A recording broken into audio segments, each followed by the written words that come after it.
Mommy, am I worse than a dog? No, baby. But they just made a mistake they will never forget. The moment my 8-year-old daughter looked up at me and asked, "Mommy, am I worse than a dog?" something inside me went completely still. Across the room, my parents were applauding while my younger sister fastened a Cartier diamond collar around her poodle's neck. They had spent $2,500 on that dog's birthday party. For my daughter's birthday, they had handed her one dry slice of leftover cake.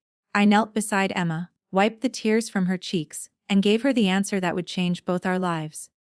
"No, baby, you did nothing wrong. But Grandma and Grandpa just made a mistake they will never forget." They laughed when I picked up our coats. They thought I was being dramatic. They had forgotten one important fact: their luxury hotel empire did not run because my father was a genius. It ran because, for 10 years, I had quietly kept every reservation, payment, payroll record, and digital room key working. By the next morning, my family would finally discover what I was worth. But before I tell you what I did, you need to understand how a mother like me allowed things to go so far. My name is Claire Kensington. I was 35 years old when this happened, and I lived with my daughter, Emma, in Connecticut. I was a systems architect and cybersecurity consultant. In simple terms, I built the invisible technology that kept large businesses alive. I could walk into a failing company, find the weak points no one else saw, and rebuild its digital foundation. At work, executives listened when I spoke. Around my parents, I became the quiet child again. My father, Richard, and my mother, Eleanor, owned 50 boutique hotels across the United States. Their home, the Kensington Estate, stood behind black iron gates in suburban Connecticut. It had white pillars, marble floors, a ballroom, and more rooms than any family could use. Nothing there felt warm. Every painting, the flower arrangement, and antique existed to show visitors how much the Kensington name was worth. My younger sister, Chloe, was their golden child. She was beautiful, charming, and talented at making every room revolve around her. When she changed her college major 4 times, my parents called her adventurous. When I completed graduate school while working nights, they called me dependable. When Chloe wanted a Miami penthouse, they said she needed a place to grow. When I needed help after my husband died, they told me hardship would make me stronger. Emma was 4 when Daniel was killed by a drunk driver. For months, I moved through life like someone walking underwater. I worked, paid the bills, cooked dinner, and held my daughter when she cried for her father. My parents attended the funeral and sent flowers. 3 weeks later, my father asked me to repair a payroll failure at 2 hotels because, as he put it, "You need something productive to focus on." I fixed it for free. That became my role. I was the reliable daughter. I solved emergencies, asked for nothing, and accepted whatever scraps of affection remained after Chloe had taken the best pieces. Years earlier, my father had asked me to modernize his hotel company. Their old systems were a disaster. Reservations disappeared. Payroll files were exposed. Guests were sometimes locked out of their rooms. I built a platform called Kensington Core. It connected booking, accounting, payroll, inventory, and digital keycards across every property. The work should have cost millions. I accepted no salary because my father said the company would one day belong equally to Chloe and me. I did, however, protect myself. My attorney helped me create a licensing agreement stating that the software remained my intellectual property unless the company purchased it. Richard signed without reading it. He believed anything created by his daughter automatically belonged to him. For 10 years, I worked nights and weekends whenever his staff called. My parents praised my loyalty in public, but never paid an invoice. I told myself it was an investment in family. Then Emma's 8th birthday approached. She did not ask for much. She wanted strawberry cake, pink balloons, and an afternoon painting seashells with her cousins. When Eleanor offered to host the party, Emma's whole face lit up. "Grandma is planning something for me," she asked. I should have recognized how surprised she sounded. For 3 weeks, my mother talked about a grand family celebration. She asked Emma's favorite colors and requested a guest list. Emma made invitations by hand. Every night, she counted the days. The morning of the party, we drove through the estate gates carrying a wrapped art set Emma had chosen with her allowance. She wanted to open it there so everyone could use the markers together. We stepped inside and heard music from the solarium. Pink and gold balloons covered the ceiling. A professional photographer stood beside a flower wall. Waiters carried silver trays, and a 3-tier cake sparkled beneath a crystal chandelier. Emma squeezed my hand. "Mommy, Grandma really did all this for me." Then a tiny white poodle ran into the room wearing a pink satin dress. The banner over the cake did not say "Happy Birthday, Emma." It said "Happy Birthday, Princess Bijo." For several seconds, I could not make sense of what I was seeing. A Chloe swept across the solarium in a designer dress, lifted Biju into her arms, and laughed as the photographer's flash filled the room.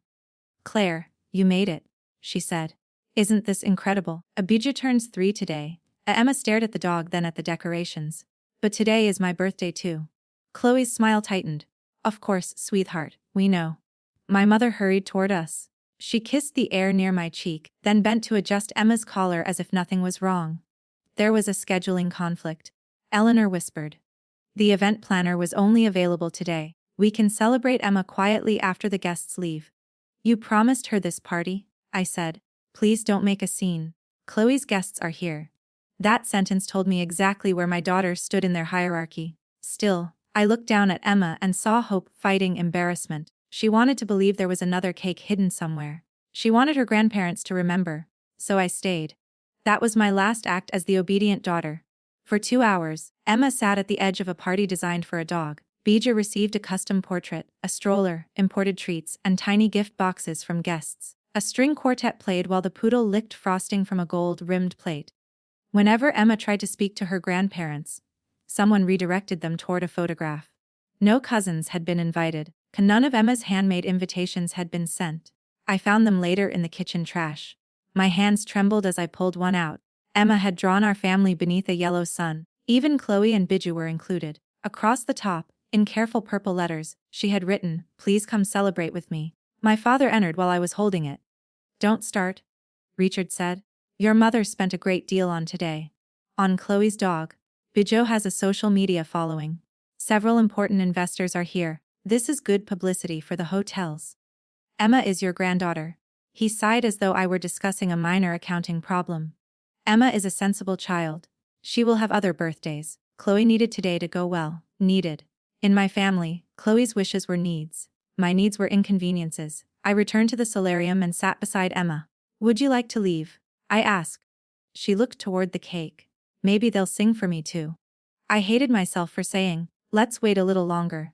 At sunset, my mother tapped a spoon against a champagne glass. Everyone gathered around as Chloe opened a velvet box. Inside was a diamond collar with the Cartier name stamped in gold.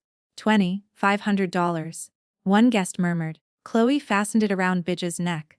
My parents applauded. The photographer took dozens of pictures while my father announced that no member of the Kensington family should ever have anything but the best. Then the staff began clearing the room. Emma tugged my sleeve. "Grandma, is it my turn now?" The conversation stopped. Eleanor glanced at the empty cake stand. "Oh, darling, it has been such a long day."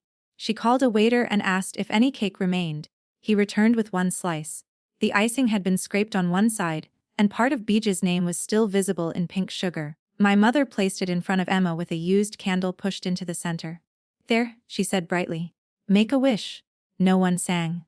Chloe was checking photos on her phone. Richard was discussing business with a guest. Eleanor looked impatient because Emma had not blown out the candle quickly enough.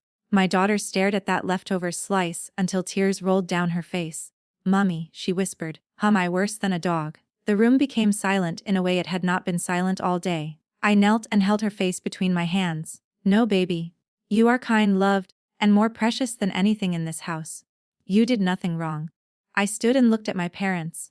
Neither of them appeared ashamed. They looked annoyed that a child's pain had interrupted their perfect event. "Grandma and Grandpa did something very wrong," I told Emma. "They forgot that love is not something you earn, and they are not going to make you feel this way again." I took our coats. My mother followed me into the hall. "Claire, be reasonable. You've always been the strong one." "You never called me strong because you respected me," I said. "You called me strong because it excused you from caring." Richard stepped forward. "If you walk out over a child's tantrum, don't expect us to apologize. I don't expect anything from you anymore." In the car, Emma cried until she fell asleep. At home, I carried her to bed and placed the unopened art set beside her pillow. Then I went to my office and opened the original Kensington Core Agreement. At 2013 in the morning, I found the clause that would bring my father's empire to its knees. The clause was simple. Kensington Hotels had received a temporary, revocable license to use my software. Ownership had never transferred. If the company failed to pay required maintenance and licensing fees after written notice, I could suspend administrative services and require a commercial agreement before access was restored. There were years of unpaid invoices in my records. I had never sent them because Richard always said we would settle everything within the family. Legally, however, the promise of future ownership did not pay for servers, security audits, or thousands of hours of work. I did not immediately press a button and lock innocent hotel guests out of their rooms. I was angry, not reckless. Instead, I called my attorney, Maya Brooks, at 7 the next morning. Maya had warned me for years that my family was exploiting me. When I explained what had happened to Emma, she became very quiet. "Do you want comfort?" she asked, "or do you want a strategy?"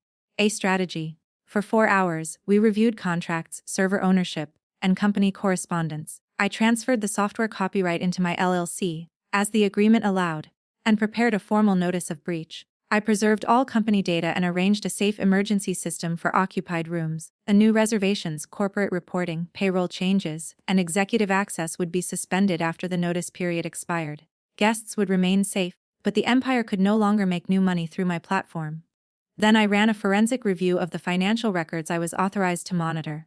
At first, I expected unpaid technology expenses. What I found was much worse. Years earlier, my grandfather had placed a valuable commercial property in downtown Boston into a trust for Chloe and me. Neither sister could sell or borrow against it without the other's consent. Yet the records showed a shadow mortgage secured by that property. A $3 million had moved through 2 shell companies before purchasing a Miami penthouse in Chloe's name. Someone had approved the loan using a digital signature that looked like mine. I had never signed it. My father had not merely favored Chloe. He had forged my consent and stolen from my inheritance to fund her lifestyle. I copied the evidence into an encrypted archive. Maya contacted a forensic accountant and a former federal prosecutor. By noon, we had enough to demand an independent investigation. My phone rang. Eleanor's name appeared on the screen. "Claire, a dear," she said when I answered. "The solarium is a disaster after yesterday. Your father and I have a charity brunch. Could you come clean things up? Also, the Manhattan booking system is slow. Fix that first." For one absurd second, I wondered whether she remembered making my child cry. "No, Eleanor." There was a pause. "What did you call me?" "Your name." "Don't be dramatic. It was just a party. Emma will forget. She will remember that I protected her." My mother's voice hardened. "You have always been the daughter we can count on. Don't become difficult and emotional now. It doesn't suit you. Check your email." I ended the call and sent the formal notice to the company's board, general counsel, and outside accountant. It listed 10 years of uncompensated development and maintenance. My conservative invoice was $2.5 million, far less than the market value of what I had provided. The notice also required Kensington Hotels to negotiate a legitimate license or begin migrating to another platform. Then I sent my father one separate message. "We need to discuss the Boston property and the signature you forged." He called 9 times in 6 minutes. I answered the 10th. "Where did you get those records?" he demanded. "From the compliance system I built to detect fraud." "You don't understand the transaction." "Then explain why my signature appears on a mortgage I never approved." His silence confirmed more than any confession could. "Family assets require flexibility," he finally said. "The penthouse was an investment. In Chloe's name. She represents the company socially. You have your career." There it was again. Because I could survive without help, they believed they were entitled to take from me. "You have until tomorrow to inform the board," I said. "If you hide this, my attorneys will notify the lender, the trust court, and the appropriate federal authorities. If you expose this, you will destroy your own family. No. You made the choice. I am turning on the light." The notice period ended the following morning. On Maya's instruction, I suspended all unpaid corporate functions while preserving safety access and copies of every record. Across 50 hotels, new online reservations stopped, executive dashboards went blank, automated revenue reports froze, vendors could not receive new purchase orders. The old manual systems my father had refused to maintain could not carry the load. Within an hour, the company's board demanded an emergency meeting. Within 2 hours, 3 major investors asked why a software provider had never been paid and why trust property appeared in the company's debt disclosures. By noon, Richard, Eleanor, and Chloe were standing outside my apartment. For the first time in my life, I made them wait before I opened the door. My father entered as if he still owned every room he stepped into. His face was red, his tie was crooked, and sweat marked the collar of his expensive shirt. Eleanor followed with a handkerchief pressed to her lips. Chloe held her Birkin bag against her body as though the ordinary air in my apartment might damage it. This is sabotage, Richard shouted. Turn the system back on immediately. I remained seated beside Maya at the dining table. Between us were 3 binders and a recorder. This meeting is being documented, Maya said. Choose your words carefully. Richard looked at her, then at me. You brought a lawyer against your own father. I brought a witness to a business meeting. He pointed toward my office. Guests are waiting, hotels are losing money, occupied rooms have emergency access, your staff received instructions. No guest is in danger. What stopped is your ability to keep using my property without paying for it. I slid the first binder across the table. It contained the licensing agreement, the work logs, and the $2.5 million invoice. For 10 years, I acted as your developer, security team, and systems administrator. You paid nothing. The software belongs to my company. If Kensington Hotels wants continued access, it will pay the outstanding invoice and sign a market rate license. Richard laughed, but there was fear beneath the sound. You are billing your own blood. You charged your own daughter $3 million for the privilege of being ignored. Chloe rolled her eyes. This is all because Emma didn't get a big enough cake. I turned toward her. No. The cake made me stop protecting people who had already betrayed me. I opened the second binder. On top was the mortgage document bearing my forged signature. Chloe's expression changed. The Boston property belongs equally to both of us, I said. Dad borrowed against my half and used the money to buy your penthouse. I didn't know where the money came from, she said quickly. You signed a statement saying it came from the trust. Her eyes moved toward Richard. That small movement told me she had known enough. Eleanor reached for my hand. I pulled it away. Claire, please, we can fix this privately. Think of Emma. She loves her grandparents. We'll give her a real party. We'll buy anything she wants. That is your answer to everything? I said. You use money after cruelty and call it love. My father leaned over the table. What do you want? It was the first honest question he had asked me. First, the board receives a complete disclosure of the unauthorized mortgage today. Second, you repay the trust or buy my interest in the Boston property at an independently appraised value. Third, you pay the software invoice and sign a 1-year transition license. After that year, Kensington Hotels moves to another platform. I will never work for you again. And if we refuse, the lender receives the forensic report. So do the trust court, your auditors, and federal investigators. My civil case proceeds separately. That sounds like extortion, he said. Maya answered before I could. No. My client is demanding payment under valid contracts and reporting suspected crimes through counsel. Your own attorney can explain the distinction. Richard sank into a chair. For the first time, he did not look powerful. He looked old. Eleanor began to cry. I had seen those tears before. They appeared whenever consequences threatened her comfort. Not once had she cried while Emma sat in front of that leftover cake. We're family, she whispered. We were, I said. Now we are parties in a legal negotiation. Chloe stood. You have always been jealous of me. I almost smiled. I don't want your penthouse, your handbags, or your dog's diamonds. I want what is legally mine, and I want my daughter far away from people who measure her value against yours. You'll regret humiliating us. You humiliated an 8-year-old in a room full of strangers. I am giving you written terms in a private room. No one had an answer to that. They left with 48 hours to respond. That evening, Emma and I ate pizza on the living room floor. I did not tell her about mortgages or software licenses. I simply apologized. I should have taken you home as soon as I saw the dog party, I said. I kept hoping they would become the people we needed. That was my mistake. Emma placed a pepperoni on my plate. Are Grandma and Grandpa mad at us? Probably. Did I do something bad? No. Adults sometimes become angry when they can no longer treat people badly. She thought about that, then opened the art set. We spent an hour drawing a birthday cake so large it barely fit on the paper. On top, Emma drew 8 candles and wrote, "Everyone gets a slice." The next morning, the hotel board placed Richard on temporary leave. The lender opened a fraud inquiry. My parents liquidated investments and agreed to my terms before the deadline. But the final surprise did not come from me. It came from Chloe. When Chloe learned that the Miami penthouse might be seized, she turned on our parents immediately. She hired her own attorney and claimed Richard had promised her the entire family trust. She blamed him for every false document she had signed and told investigators that Eleanor had helped hide the transfers. The golden child did not defend the people who had worshipped her. She tried to save herself. The board's independent audit uncovered years of reckless spending. Company funds had paid for private travel, designer clothes, and events disguised as marketing, including Bijo's birthday party. At the $2,500 collar had been listed as a hospitality promotion. The party that broke my daughter's heart became evidence in the investigation. I did not send anyone to prison, and I did not control the official inquiry. I gave the evidence to the people responsible for judging it and stepped away. That distinction mattered to me. Revenge had opened my eyes, but justice needed rules. My parents paid my invoice in full. They bought my share of the Boston property at a price set by an independent appraiser. The money gave Emma and me something I had never possessed inside the Kensington family: freedom without permission.